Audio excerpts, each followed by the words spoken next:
One of the worst things that happened to me after my accident was the day they told me I would never be able to walk again.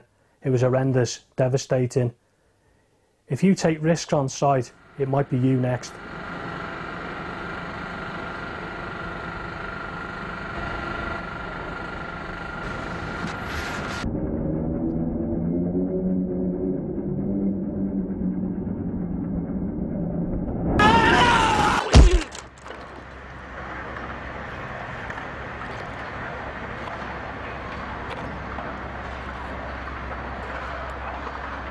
When you're working up high, it's not worth taking any risks whatsoever, because a couple of seconds later you could be hurtling towards the floor. Just think, is it worth it? What effect is it going to have on your family? Where's the money going to come from? Do you really want your kids to grow up without a father? That's the reality.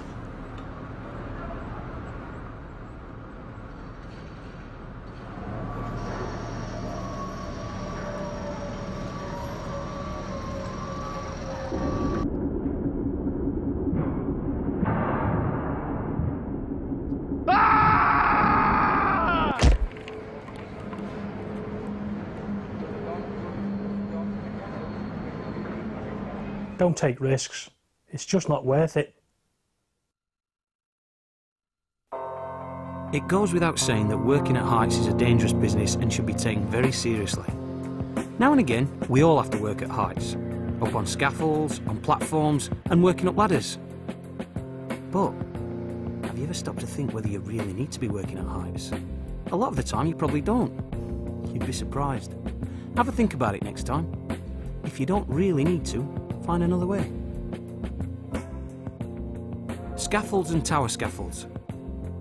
You'll see them on just about all of the sites. Putting them together is a big job, and an important one as well. You're best to leave it to those who are qualified. Every work area where you work needs to be safe and completely secure, so it's not worth leaving it to chance. If you're working on a scaffold, check there's a scaff tag that states it's safe before you even set foot on it. If there isn't, ask someone why not. Not just for you, but for your mates as well. You might get away without an accident, but what about the bloke after you? Or the bloke after him? Whatever scaffold you're working on, the platform should have the minimum toe board and 2 handrails. Anything less is not good enough. Let your supervisor know about it right away if it isn't up to scratch.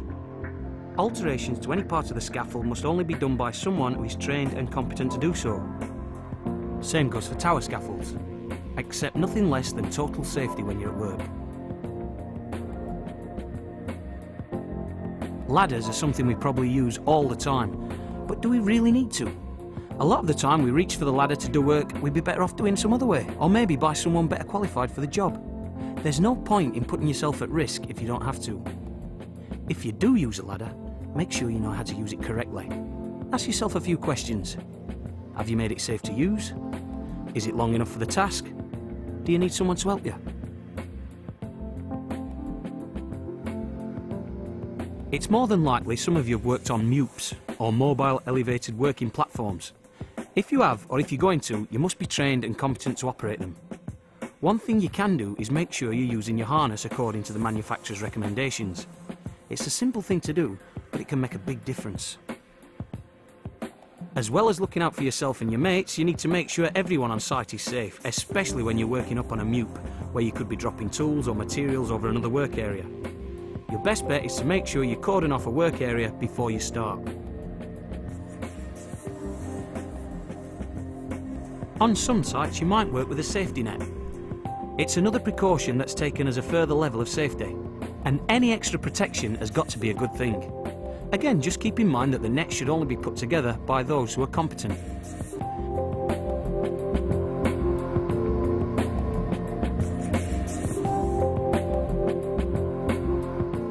You always see excavations around the sites.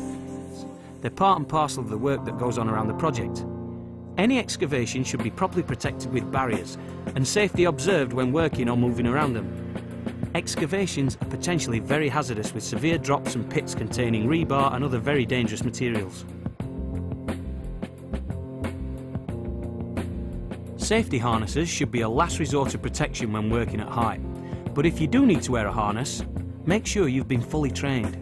You should do a visual inspection every day with a competent person recording all full inspections every 6 months. If there's an emergency and you've fallen, it's estimated you'll have about 10 to 15 minutes before it becomes life-threatening and the harness begins cutting off your blood supply. You need to act fast but safely if you see someone fall. Make sure you know how to effect a successful rescue plan and move quickly. If you don't know what your rescue plan is, ask your supervisor. Your mate's life might depend on it. Make sure you're happy with every part of your harness and where you're going to be fixing it onto your workplace. Know where your clipping on points are. Are they stable and secure? Working at height kills more people each year in the construction industry than any other workplace accident. So remember, your safety is the #1 priority. It's easy to let a few things slip sometimes. Maybe you thought you didn't need that harness. Maybe you should have asked your mate to help you out with that ladder. It's not just your life you're affecting. It's the life of your family, your mates.